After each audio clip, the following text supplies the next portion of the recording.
ડભોઈમાં ચૂંટણી દરમિયાન સર્જાયેલા પાટીદાર જૂથવાદનો સુખદ અંત. બે દિગ્ગજ નેતાઓ વચ્ચે સમાધાન થતાં પત્રકાર પરિષદ યોજાઈ. ડભોઈ નગરપાલિકાની ચૂંટણી દરમિયાન પાટીદાર સમાજના બે અગ્રણીઓ રાકેશ પટેલ અને ભાવેશ પટેલ વચ્ચે સર્જાયેલા વિવાદનો આખરે સુખદ ઉકેલ આવ્યો છે. ચૂંટણી સમયે થયેલી જૂથ અથડામણમાં એટ્રોસિટી જેવી ગંભીર કલમો હેઠળ ફરિયાદ નોંધાઈ હતી, જેનાથી સમાજમાં ભાગલા પડવાની ભીતિ હતી. સામાજિક એકતા જાળવવા એસપીજી સરદાર પટેલ સેવાદળ, ધારાસભ્ય શૈલેષ મહેતા અને ડોક્ટર ઋત્વિજ પટેલ દ્વારા મધ્યસ્થી કરવામાં આવી હતી. બંને પક્ષોએ પરસ્પર સંમતિ સાધી એસપી સમક્ષ સોગંદનામું રજૂ કર્યું અને કેસનો અંત લાવ્યા છે. પ્રેસ કોન્ફરન્સમાં બંને નેતાઓએ સાથે મળીને સંદેશ આપ્યો કે રાજકીય મતભેદોને કારણે સામાજિક એકતા જોખમાઈ જોઈએ નહીં. સૌપ્રથમ તો સૌના સરદાર જય સરદાર. હું આશીષ પટેલ, બરોડા જિલ્લા પ્રેસિડેન્ટ. મારી સાથે ઉપસ્થિત જિલ્લા ઉપપ્રમુખ એવા ભાર્ગવભાઈ પટેલ, મંત્રી શ્રી પ્રદીપભાઈ પટેલ, અમારા થુવાવીના ઉમેદવાર ભારતીય જનતા પાર્ટીના ભાવેશભાઈ પટેલ, સામેના ઉમેદવાર રાકેશભાઈ પટેલ અને ડભોઈ તાલુકાના દરેક પોલિટિકલી આગેવાન સમાજના અગ્રણીઓ સાથે વડોદરા જિલ્લા એસપીજી સંગઠનની આખી ટીમ અહીંયા હાજર છે. બે મુદ્દા પર ખાલી વાત કરવી હતી મારે.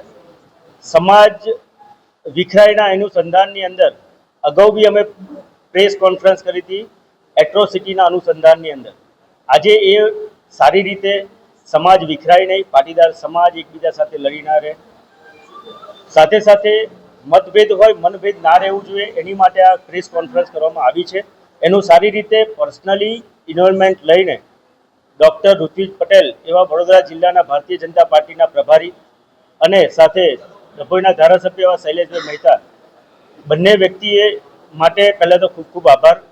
સાથે સાથે મીડિયા, પ્રેસ મીડિયા, દરેક વ્યક્તિનો ખૂબ ખૂબ આભાર કે આજે અમને આવો ચાન્સ આપે. તમારા પ્લેટફોર્મ, તમારા માધ્યમથી અમે પ્રજા સુધી મેસેજ પહોંચાડીએ કે સમાજના કોઈ બી વ્યક્તિ સાથે ખોટું થઈ રહ્યું હોય તો સમાજ માટે આગળ આવીને એક અવાજ ઉઠાવવો જોઈએ. એ ખરેખર બહુ જરૂરી વસ્તુ છે. એ જ રીતે ઇલેક્શનને લીધે સમાજ વિખરાઈના, અલગ અલગ સમાજ લડી ના મરે, ઇલેક્શન આવશે જશે, એ ખાસપણે ધ્યાન રાખવાની જરૂર છે.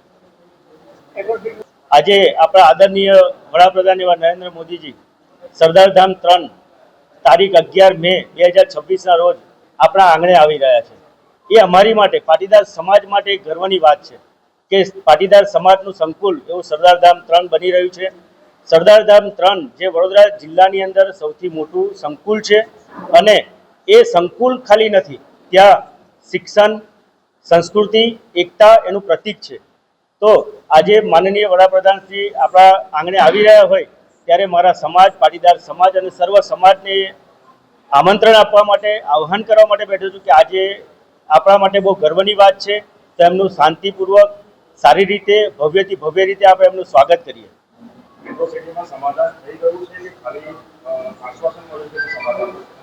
અત્યારે જે કેસ થયેલો હતો એની અંદર અમને સારી રીતે સુખદ નિરાકરણ આવી ગયું છે એવો અમને મેસેજ આપ્યો છે. અને દરેક વ્યક્તિ આજે તમારી સામે જ બેઠા છે, મારા બે થુવાવીના બંને સામસામેના ઉમેદવાર મારી સાથે છે કે સમાજને એક કરવા માટે દરેક વ્યક્તિને એ દરમિયાન જે કંઈ એકબીજાના મનભેદ હતા એ દૂર થાય, દરેક આખા તાલુકાની અંદર એકબીજા માટેના મનભેદ દૂર થાય, એનો આ મેસેજ છે એની સાથે. સૌના સરદાર જય સરદાર. આજે પ્રેસ કોન્ફરન્સ કરવાનો હેતુ એવો હતો કે આના પહેલાં જ્યારે ડભોઈ નગરપાલિકાની અંદર મતદાન પૂર્વે જે ઘટના બની હતી એટ્રોસિટીના મુદ્દે, જે ગંભીર પ્રશ્ન હતો, બંને પક્ષકારોમાં પાટીદાર સમાજના જ લોકો હતા. તો એ બંને વચ્ચે મતભેદ જે થયા હતા એનાથી સમાજને ક્યાંક ને ક્યાંક નુકસાન થવાનું હતું. તો એનો અંસાર અમને એસપીજીને મળ્યો હતો.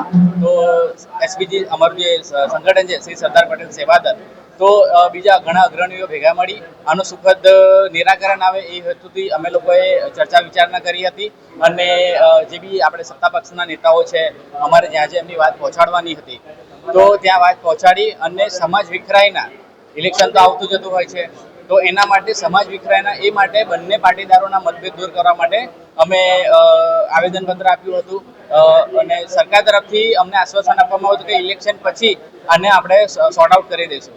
ઇલેક્શન જેવું પત્યું બીજા દિવસે ડૉક્ટર ઋત્વિક પટેલ અને ડભોઈના ધારાસભ્ય આપના એવા શૈલેષભાઈ મહેતાએ પર્સનલી ઇન્વોલ્વમેન્ટ આપ્યું છે. અમારા પ્રમુખ આશીષભાઈ પટેલે પણ આમાં અથાગ પ્રયત્નો કર્યા છે અને બધાને સાથે રહી અને ગઈકાલે એટ્રોસિટીની જે ગંભીર કલમ લગાવવામાં આવી હતી એનું એસપી સમક્ષ સોગંદનામું રજૂ કરી અને આ કેસને આપણે પૂરો કરવામાં આવ્યો છે. અમારી સાથે રાકેશભાઈ પટેલ જેમના ઉપર એટ્રોસિટીની ફરિયાદ દાખલ થઈ હતી એ પણ હાજર છે. સામે પક્ષમાં આપણા જે ભારતીય જનતા પાર્ટીના ઉમેદવાર હતા ભાવેશભાઈ પટેલ એ પણ આજે હાજર છે. બંને ખાસ મિત્રો છે, બંને સમાજના જ છે અને બંને અમારી સાથે બેઠા છે. એ અમારો આ સુખદ જે અમે નિરાકરણ લાવ્યા છે તો એના માટે આજે પ્રેસ કોન્ફરન્સ કરવામાં આવી હતી અને આપના માધ્યમથી અમને સમાજને એક જ મેસેજ આપવા માંગીએ છીએ કે જ્યારે કોઈ પણ ઇલેક્શન હોય કે કોઈ પણ હોય પાટીદાર દરેક સામે બી હોતા હોય છે તો તમે મતભેદ ના રાખશો અને હંમેશા જ્યારે સમાજનું હિત હોય ત્યારે સમાજના પડખે તમે પહેલા ઉભા રહો.